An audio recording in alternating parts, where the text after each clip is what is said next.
2 points hein, dans ce plus d'actu. Le premier, donc, on parle de la Ligue des champions UEFA et le Final 8 qui pourrait être menacé. Alors, la reprise hein, de la Ligue des champions de l'UEFA est en pointillé. En effet, Lisbonne, au Portugal, où devait se jouer le Final 8, reconfine certains de ses quartiers en raison d'une nouvelle vague de cas de coronavirus. Alors, à un mois hein, de cette probable reprise de la Ligue des Champions, est-ce qu'il faut s'inquiéter? Monsieur Diarra. Oui, je pense qu'il faut s'inquiéter. Parce que les clubs ont des ambitions, ont des challenges à défendre. En ne jouant pas la Champions League, il ne faut pas boucler les tableaux. Ils ont des palmarès à défendre. Et puis, ils ont des challenges. C'est une affaire de gros sous, là. Ah, ça? C'est une affaire de gros sous. Donc, la FIFA, l'UEFA va trouver des solutions. Hein. C'est ça. Oui, je dis, il y a de quoi s'inquiéter, parce que Lisbonne se confine. Je dis, le Portugal a été épargné plus ou moins par la première vague de la pandémie, mais là, progressivement, le pays commence à être touché. Donc, il y a 19 quartiers de la banlieue de Lisbonne qui sont touchés. À partir de ce moment-là, oui, il y a des inquiétudes à avoir. Et donc, il y a une vague qui arrive, la contamination est en train de monter et les autorités sont en train de prendre des mesures. Donc, fatalement, ça va agir un peu sur le Final 8, là, qui est annoncé, qui était prévu du 12 au 23 pour finir la compétition. Et puis là, finalement, on va entamer le mois de juillet très bientôt. Donc, ouf, n'est plus très, très loin. Oui, c'est vrai, on doit s'inquiéter. Maintenant, est-ce qu'on va parler d'annulation? On ne sait pas encore. Mais en tout cas, il y a des inquiétudes à avoir par rapport à la compétition qui était prévu du côté de Lisbonne au Portugal. Alors, quel pourrait être le plan B hein, au cas où Lisbonne ne serait plus apte hein, à accueillir ce Final 8? Avant de répondre, Yellow, on va faire un tour du côté des Wallo-Ballo. Messieurs, qu'est-ce qui se passe là-bas?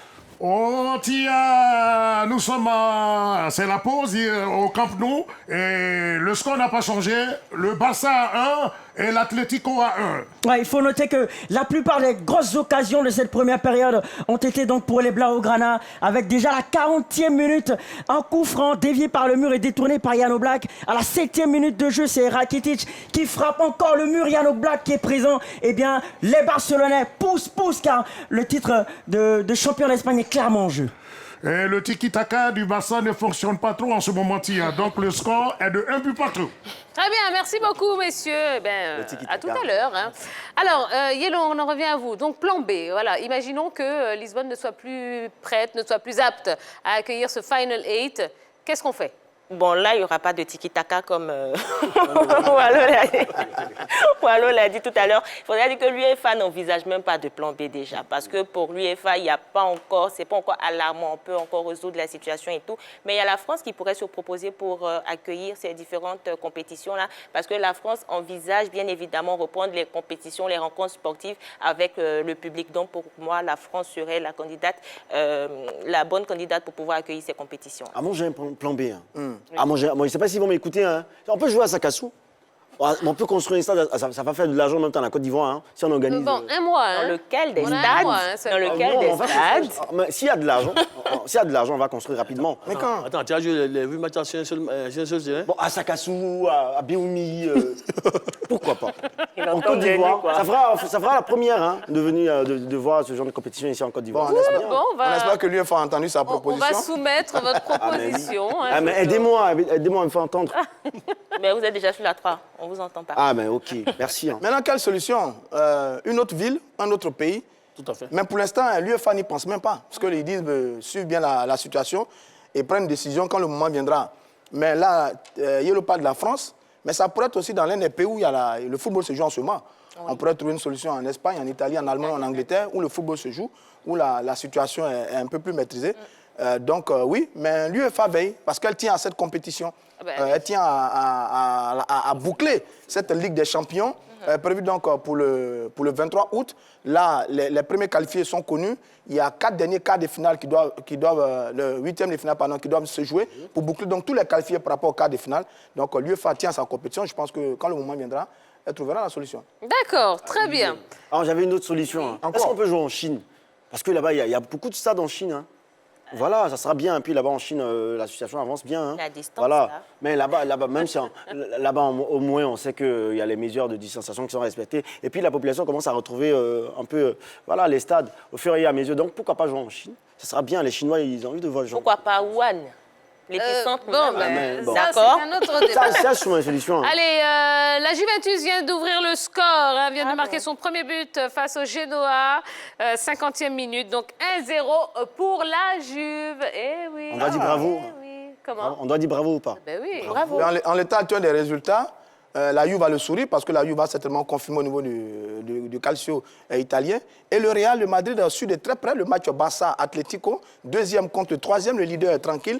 Et là, le Barça coince encore, comme c'est le cas depuis la reprise. Et le Real de Madrid semble très très tranquille en ce moment et bien en route pour un autre titre. Ben voilà, de toute façon, on C'est s'y pas sent encore en fini, direct, il reste hein. 45 minutes. Voilà. Ne vous inquiétez pas. Allez, deuxième point de ce plus d'actu, ouais, il concerne Ronaldinho. Et Ronaldinho, sachez qu'il aimerait bien rejouer.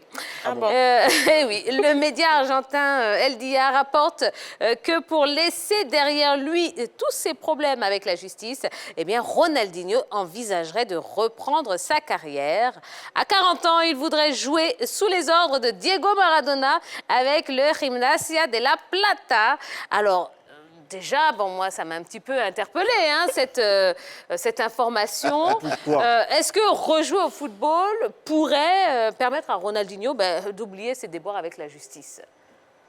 Effectivement. Ben déjà, il faut qu'il sorte des griffes de la justice. Parce qu'il est encore en résidence surveillée. Donc, ce n'est pas encore totalement fini pour lui.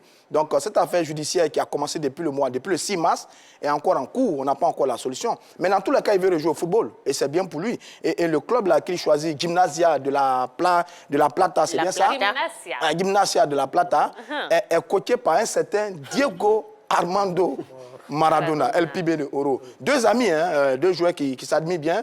Ronaldinho l'aime bien, lui également, il aime le garçon. Bon, est-ce que ça va se faire? On attend de voir. Ce ne sont que des intentions pour l'instant, parce que notre Ronaldinho, là, il est encore aux mains de la justice. On espère que les choses vont bien évoluer pour lui. C'est un rêve pour lui, il va oublier tous ces débats avec voilà, la justice. Ah bon? Mais c'est bien de voir, à 40 ans, il n'est pas assez vieux, et puis il se sent bien. 40 ans. Mais 40 ans, on a vu les Égyptiens à 40 ans venus nous Il a malmener ici. beaucoup- Hein. Alors, Ah, mais- justement, à 40 ans, qu'est-ce qu'il peut apporter à une équipe? Et là, je À 40 ans, Seydou Diarra. il peut apporter sa grinta Oui, Ouais. de l'expérience. et puis son expérience. Voilà, parce qu'il ne va pas pour chercher des trophées. Hein. Il va pour être un modèle par rapport aux jeunes. Chien. Oui, un modèle. Mais quand il dit un modèle par rapport aux jeunes, c'est sur le plan sportif. Hein. Ouais. Donc, sur le plan sportif. OK. Parce qu'il a le talent. Ah, ça? Il a le talent. Ouais. Donc les jeunes ils vont dire, bon, attends, je vais ressembler à Ronaldinho. Effectivement. Ouais. Voilà, ça va booster un peu. Ça peut motiver les jeunes. Voilà, la D'accord. Moi, je suis tout à fait d'accord avec l'invité. Excusez-moi, hein, mais Ronaldinho, c'est comme une référence. S'il est dans votre équipe, c'est Pas comme, c'est une référence. mais c'est une référence. À S'il tous les- est dans votre tous les équipe, points. bon, ça part à votre avantage. Hein. Vous êtes là, vous voyez un monument s'arrêter là, ça motive. Les supporters, ils vont venir pour qui? Pour Ronaldinho. Les sponsors, ils vont venir pour qui? Ronaldinho. Et puis, je ne pense pas qu'il ait oublié son jeu, parce qu'en prison, là-bas, quand il était là-bas, il avait du beau jeu. Hein. il a toujours pourquoi- le football. Voilà, et les prisonniers de l'autre côté n'ont pas voulu le laisser sortir. Hein, parce que tu vas nous manquer avec ton beau jeu. Donc, s'il revient jouer, ça sera bien. Moi je le veux ici. Côte d'Ivoire. Yellow, à 40 ans, qu'est-ce que Ronaldinho peut apporter à une équipe paraguayenne? Il pourra apporter pour moi plus de l'argent. Hein, voilà, c'est plus de l'argent parce que les sponsors voudront tout de suite rattacher leur image à l'équipe de Ronaldinho et tout. Sinon, parler de modèle, j'en doute véritablement. Bon jeu. Quand je pense même déjà à son coach, même, j'ai peur. J'ai peur, Ah, qu'est-ce qu'il a sérieusement. Son coach, là. Non, j'ai peur. Je ne veux pas choquer L'association l'association. des deux. Un cocktail molotov, là. Donc, El Pibe de Roro. El Pibe de quoi? El Pibe de Roro. Des Oro. Les Oro. Pibe. Ah, besoin des noms. Hein. Puis donc, mais je dis l'association des deux, dans une équipe, ça doit être exceptionnel quand même. Parce qu'ils font partie quand même, je veux dire, des meilleurs joueurs de l'histoire du football, avec Diego Maradona. Mais des garçons un peu atypiques quand même. Diego lui-même a eu quelques problèmes par moment avec la justice. Là, c'est le garçon qu'il veut. Mais ce qu'il peut apporter, c'est un bon coup de pub. Hein. à ce club-là. Je dis un petit coup marketing pour attirer un peu les foules. Je dis apporter une certaine émulation dans la ville, dans le club des sponsors. Et ça, il peut le faire. Et puis à 40 ans, il a toujours aussi sa belle technique. Hein. On a dit nous, il est doué naturellement, ce garçon. S'il travaille un peu, il peut faire quelques petits gris-gris sur le terrain avec dans quelques bouts de match. Ça peut apporter un plus au club. Mais j'aimerais bien le voir quand même sur la pelouse autour du stade avec Diego. Ce serait bien quand même parce que ce sont deux joueurs mais vraiment déception, quoi, Diego et Ronaldinho. Ah bien. oui, très bien. Très bien. Eh bien, on vous tiendra informé. Hein, alors, on en revient à vous, Seydou Diarra. Hein. Vous avez gagné la Ligue des Champions donc avec la SEC Mimosa. On aimerait savoir comment est-ce que vous avez réussi à vous remotiver après l'échec de 1995. Bon, tout est question d'ambition. Une fois que tu es tombé, il faut te relever. Mais si tu restes tombé, c'est une question d'ambition. Ouais. Après 95, on s'est dit quoi? Écoutez, c'est pas une fin en soi, là. Perdre une finale, c'est pas une fin en soi. Il faut se remobiliser pour rattraper cette coupe-là. C'est ainsi qu'on s'est remobilisé pour rattraper cette coupe. Eh bien, voilà. Deuxième but hein, pour la Juve et un but de Cristiano Ronaldo. Naturellement. Comment Naturellement. Naturellement, non, pas forcément, mais bon. Mais Cristiano Ronaldo, C'est une bonne nouvelle hein, pour les fans de CR7. Voilà. Allez, oui, Yellow, vous êtes fan de CR7? Non, j'allais dire plutôt bravo Tia. Pourquoi? Fan de CR7. moi, oui. Et on sait pourquoi. Moi, je suis fan de CR7, de Messi et de Drogba. D'accord. Ouais, c'est mon choix. Bon, à vous de voir. Hein. Après, on peut continuer. Hein. Allez, merci beaucoup. Allez, continuons en vous annonçant qu'on va marquer une toute petite page de publicité. On va se retrouver dans un instant. Hein, de belles rubriques à vous proposer. Bizarroïde de notre Jojo, le buzz d'Orgelès Coffee.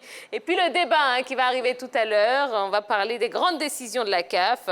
Et évidemment, on restera avec notre invité, Diarra Seydou, vainqueur de la Ligue des champions de la CAF en 1998. Alors, si vous avez des questions à lui poser ou si vous voulez participer hein, aux différentes questions qui sont proposées tout au long de l'émission, n'hésitez pas à profiter de cette petite pause hein, pour aller sur la page Facebook de La 3 et nous laisser un petit commentaire. À tout de suite.